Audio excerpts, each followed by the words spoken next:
Welcome everyone. Hi, I'm Tonya. And I'm Claudia. We're real estate agents in Jamaica, and there are three questions that buyers are always asking us. One, what's the cost of the property? Two, what's the required deposit? And three, what's the closing cost?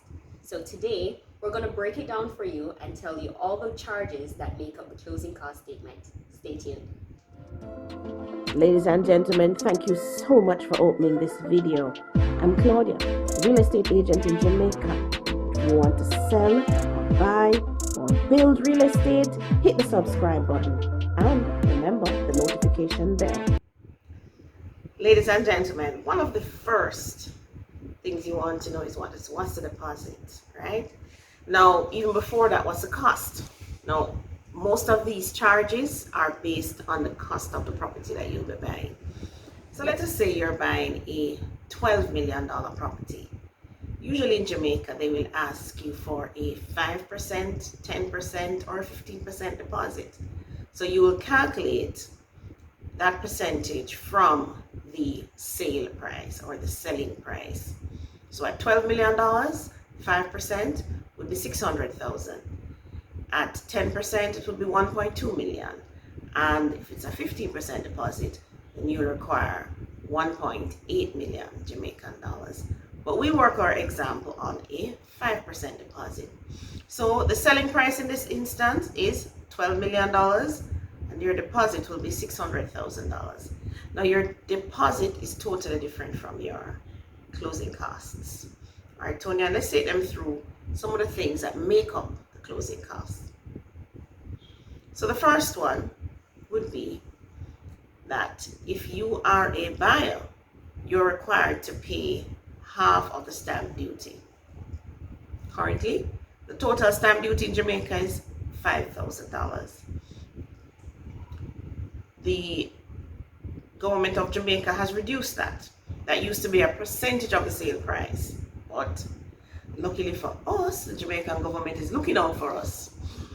And they're doing big things for us in home ownership. So that reduction in the price instantly made home ownership more affordable. Yes, it did, because you used to pay as high as 7% of the sale price of the property. Okay. Now we're only paying $5,000, and that $5,000 is divided between the buyer and the seller. So as a buyer, you will pay 2,500 Jamaican dollars. Wow. Where else can you get that good value? 2,500 Jamaican dollars to the Jamaican government for the stamp duty. The next item would be the registration. And that is also shared between the buyer and the seller. So buyer pays half, seller pays half. How is it calculated? So it's calculated as 0.25 divided by 100.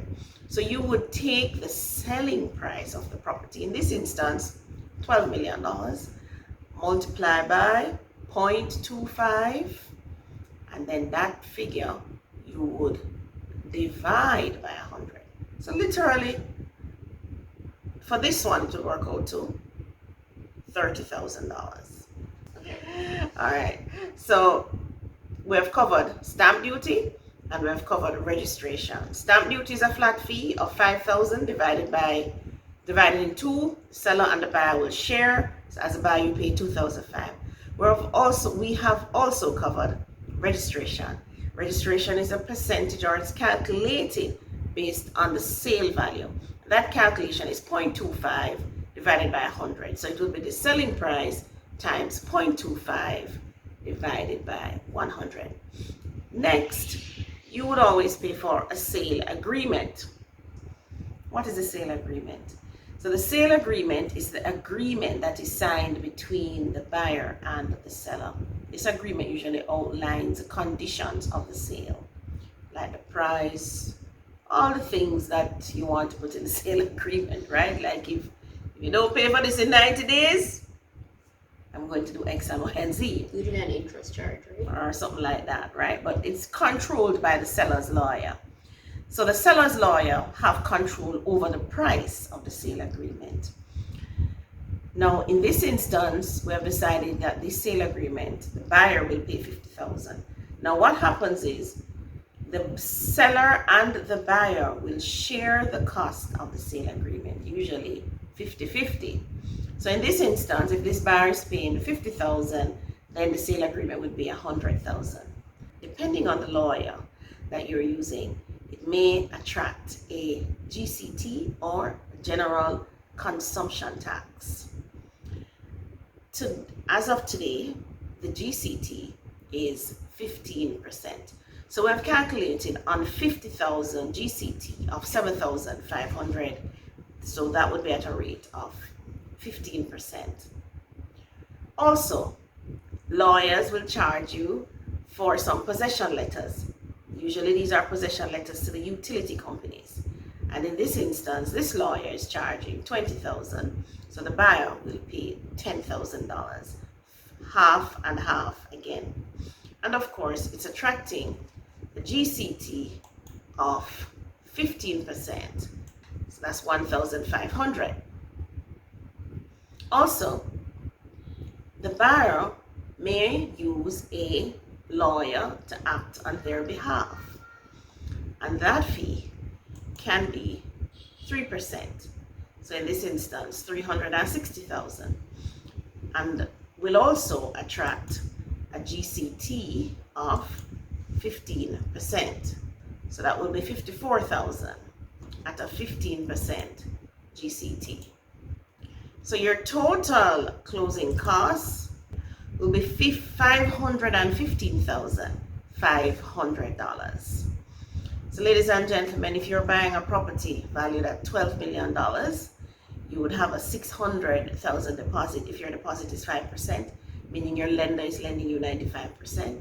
Like NHT. Like NHT, a lender like NHT or a lender like Jamaica National. And you would be paying in closing costs $515,500. Now, this closing costs have nothing to do with the closing costs that you will pay to the lender. So NHT have their own closing costs, and Jamaica National, Victoria Mutual, First Caribbean, all those have their own set of closing costs that they will charge you to give you the loan.